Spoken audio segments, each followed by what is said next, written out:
नमस्कार, मैं साक्षी। स्वागत है आपका हमारे चैनल पर। आज हम बात कर रहे हैं संसद से सामने आई एक चौंकाने वाली घटना की, जिसपे प्रधानमंत्री नरेंद्र मोदी के खास माने जाने वाले मंत्री किरण रिजिजू पर महिला सांसद के साथ धक्का मुक्की करने का गंभीर आरोप लगा है।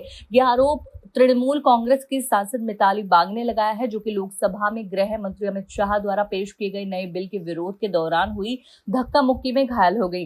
मिताली बाग का दावा है कि जब वो विरोध कर रही थी, तभी केंद्रीय मंत्री किरण रिजिजू पर और रवनीत सिंह बिट्टू ने उन्हें धक्का दिया और उन पर हमला किया।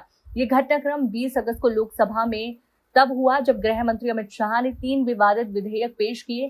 टीएमसी और अन्य विपक्षी दलों ने इन विधेयकों का कड़ा विरोध किया। खास बात यह है कि टीएमसी की एक और सांसद शताब्दी राय ने भी आरोप लगाया कि महिला सांसदों के साथ बदसलूकी की गई। मिताली बाग का साफ आरोप है कि उन्हें मारा गया, धक्का दिया गया और घायल कर दिया गया, और ये सब संसद के अंदर हुआ। इन आरोपों पर अभी तक बीजेपी की ओर से कोई आधिकारिक प्रतिक्रिया नहीं आई है।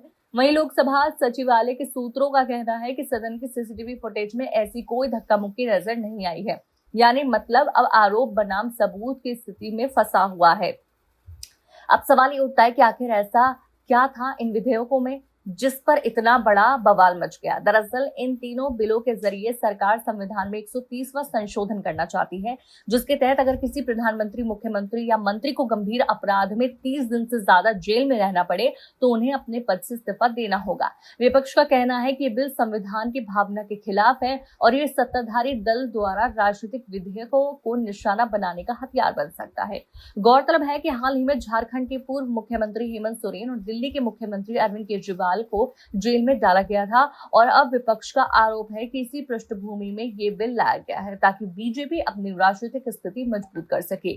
टीएमसी सांसद अभिषेक बनर्जी ने भी आरोप लगाया है कि बिना किसी सूचना के बिल को संसद में लाया गया और विपक्ष के विरोध का मौका तक नहीं दिया गया। उनका कहना है कि अमित शाह को मार्शलों की सुरक्षा में बिल पेश करना पड़ा, जो इस बात का संकेत है कि सरकार संसद में स्वस्थ लोकतांत्रिक बहस से डर रही है। इसी बीच विपक्ष के कुछ सांसदों ने बिल की कॉपी फाड़कर अमित शाह की तरफ उछाल दिया और उनकी सीट को घेर लिया। ये स्थिति संसद की गरिमा के लिए बेहद दुर्भाग्यपूर्ण कही जा रही है। लेकिन इन सब के बावजूद अब तक ना तो सरकार ने कोई सफाई दी है और ना ही विपक्षी सांसदों के आरोपों पर कोई कार्रवाई के संकेत हैं।